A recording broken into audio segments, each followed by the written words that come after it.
e a graça é melhor fazer. Agora, eu lembro que eu estava numa entrevista uma vez, e era uma entrevista em rede nacional sobre os livros, e eu me lembro que o entrevistador deveria falar da mensagem dos livros, mas por alguma razão ele começou a pôr o foco mais em mim, e eu comecei a ficar muito desconfortável. Eu olhei para dentro de mim e disse: Espírito Santo, o que é que eu faço? E o Espírito Santo me deu Eclesiastes 3,15, que eu li para vocês na hora passada. Quando eu tive esse entendimento, eu olhei para aquela entrevista e disse: sabe, eu sei que a Bíblia diz que o que quer que Deus faça é para sempre. Nada pode ser adicionado ou tirado disto. Deus o faz para que os homens o temam. Aquilo que é já foi, o que há de ser também já foi, mas do que está no passado os homens prestarão conta. Eu olhei para o entrevistador e disse: sabe por que estou aqui no programa? É porque os livros venderam muito bem, milhões de livros foram vendidos. Eu disse: mas quer saber, há milhares, centenas de milhares de pastores aí fora que pregam para 1.000, 3.000, 5.000 pessoas em áreas rurais de todo o país. Eles são perfeitamente obedientes à vontade de Deus, fazem o que Deus quer que façam, e você nunca entrevistaria um desses caras? Eu só estou aqui porque Deus me deu um chamado único e eu estou cumprindo, mas tem todos estes aí. E eu disse: sabe o que mais? Eu disse: muitos desses caras estarão na linha de frente no céu, sabe? Muitos deles na linha de frente, porque foram obedientes ao chamado de Deus. Eu disse: quando eu olho para o meu chamado, Deus disse que eu não posso adicionar nada a ele, tudo que eu posso fazer é estragar algo se eu quiser. Eu disse: isso me traz temor? Você percebe que Deus tem um chamado para a sua vida e o máximo que você pode fazer é estragar tudo? Quando você de fato percebe isto, isso te libera totalmente do orgulho. Porque de repente percebe: eu não posso melhorar o que ele me chamou para fazer, só posso estragar. Esta revelação me libertou naquele dia. Eu percebi que se tratava apenas dele, não de mim. Eu só precisava ser um servo obediente. E sabe, ser ousado na obediência, mas ser um servo obediente? Amém? Você diz amém? Sabem, a igreja de Deus, nós somos o exército de Deus na terra, sabia disso? Certo? Todos temos posições de hierarquia e todos temos dons para realizar a nossa missão. Eu lembro muitos anos atrás, eu fui acordado pela minha esposa às 4 da manhã, eu estava dormindo muito pesado, ela entrou no quarto gritando: John, John, acorde! Eu olhei para o relógio, 4 da manhã, eu disse: o que houve? Ela disse: John, eu tive uma visão, eu estava na sala orando, Deus abriu os meus olhos e eu vi um exército enorme, glorioso e impressionante. E ela disse: esse exército andava em perfeita ordem de hierarquia. Ela disse: cada um dos soldados neste exército sabia o seu lugar e não buscava o lugar do outro. Ela disse: eu vi lacunas no exército e eu nos vi, você e eu, indo para lacunas, para o local exato onde deveríamos estar. Ela disse: John, todos no exército olhavam para cima 45 graus e andavam sem olhar para os lados, como por exemplo quando você vai cruzar um prédio e olha para o lado para não bater. Ela disse: olhavam para cima e viravam bem assim. Ela disse: os olhos de cada um estavam em Jesus. E eu fiquei tão empolgado quando ela compartilhou isso comigo. Mas o comentário que realmente me chamou a atenção foi que ninguém cobiçava o lugar do outro. Estão acompanhando? Então deixa eu dizer isso. Provérbios 24, verso 3, como já lemos antes, diz: pela sabedoria, uma casa é construída. Diga: pela sabedoria, uma casa é construída.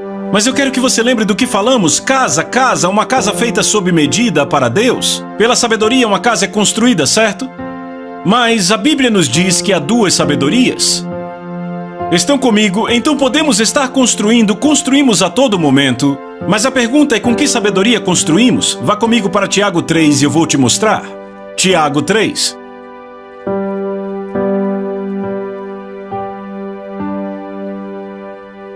Há uma sabedoria do céu e há uma que não é. E em Tiago, capítulo 3, lemos a partir do versículo 13: quem entre vós é sábio e inteligente, mostre pela boa conduta que suas obras são feitas em mansidão, de sabedoria. Mas se você tem inveja amargurada e egoísmo, e a Nova Versão Internacional diz ambição egoísta, eu gosto muito mais dessa versão. Então vamos ler de novo assim? Mas se você tem inveja amargurada, repitam inveja. E ambição egoísta, repitam ambição egoísta. Nos seus corações não vos glorieis, nem mintais contra a verdade. Esta sabedoria não desce lá de cima, mas é terrena, sensual e demoníaca. Pois onde inveja e ambição egoísta existem, há confusão e todas as coisas ruins. Isso não é impressionante? Então não importa o que fazemos, o quão bom pareça, se está cheio de inveja ou ambição egoísta, estamos construindo com motivos carnais, sensuais ou demoníacos. Precisamos então pensar por um momento. Não importa o quão bom pareça, se você está cheio de inveja ou ambição egoísta, se estiver sendo motivado por sabedoria sensual, demoníaca ou terrena.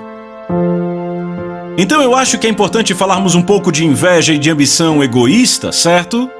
Falemos então da inveja. W.E. Vines descreve inveja assim: a sensação de desprazer produzida por testemunhar ou ouvir sobre a vantagem ou prosperidade de outros.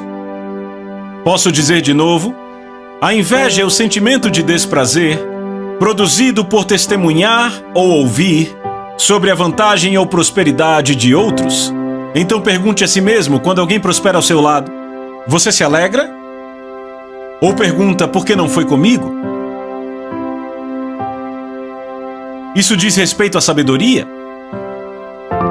Dicionário diz que é a dolorosa e ressentida percepção de uma vantagem desfrutada por outro, junto com o desejo de possuir a mesma vantagem. Se virmos o chamado de Deus, pelos olhos humanos, a inveja é inevitável, você entende isto? Por isso você deve usar os óculos do reino. Muitos pregadores tinham inveja do chamado de Paulo porque Paulo tinha grande graça. Certo, Deus deu a ele essa graça e por isso ele podia fazer muito mais do que qualquer outro, mas pela graça de Deus, e muitos não entendiam isto e invejavam o sucesso de Paulo. Paulo escreve sobre isso e fala em Filipenses 1, de 15 a 17 na NVI. Ele diz, é verdade que alguns pregam Cristo por inveja e por rivalidade, mas outros de boa vontade, estes o fazem por amor, sabendo que aqui me encontro para a defesa do Evangelho. Aqueles pregam Cristo por ambição egoísta. Então vemos que os pregadores invejavam o sucesso de Paulo, não entendiam que cada um de nós é chamado de forma diferente? Recebemos graças diferentes para tocarmos diferentes chamados? Então, se você começa a se comparar com outro no corpo de Cristo, você começa a ter inveja. Lembre qual é a única pessoa com quem você compete. Todos falem. Digam de novo. Aqueles ministros não estavam contentes com o chamado de Paulo, invejavam o seu sucesso e ainda sentiam ambição egoísta. Então, o que é ambição egoísta? Vamos falar primeiro da ambição. A ambição é um desejo ardente e forte de realizar algo. Então, ambição egoísta é você tem um desejo ardente de realizar algo para o seu interesse. Estão acompanhando? A sabedoria de Deus, por outro lado, alimenta a paixão pelo reino, não a ambição egoísta. Você pode dizer amém? Veja o verso 17. Mas a sabedoria que vem do alto primeiro é pura, repitam, pura. Depois pacífica, amável, compreensiva, cheia de misericórdia, de bons frutos, imparcial e sincera. O fruto da justiça semeia-se em paz para os pacificadores. Primeiramente, a sabedoria de Deus é pura, repita, pura. O que significa isso? Não tem duas caras? Você não tem uma aparência externa de santidade misturada com motivação invejosa e egoísta por dentro? Você não chega para alguém e diz, eu estou tão feliz que você conseguiu isso, e por dentro diz, eu não acredito que ele conseguiu. Entendem o que eu digo? Estão comigo?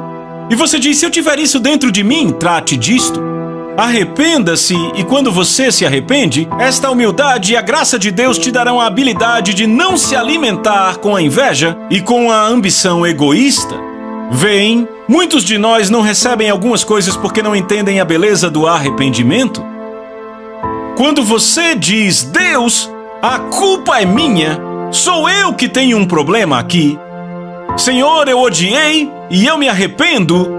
Aí Deus diz, eu vou tirar isto, e Ele te dá graça para andar na sabedoria dEle. Eu amo isso. Eu não sei você, mas eu amo isso. É muito legal, não é? Certo, o objetivo não é ser o maior, mas obediente ao chamado. O objetivo da sabedoria pura não é ser o maior. Ouça, eu vi um dos maiores ministérios da América cair porque o objetivo era ser o maior ministério. Eu trabalhei lá. Era uma paixão alimentada pelo homem que estava na liderança. Eles tinham uma congregação de 4.000 lugares, 8.000 membros, influenciavam o país todo. E eu te digo, eu vi aquela igreja sair de 8 mil membros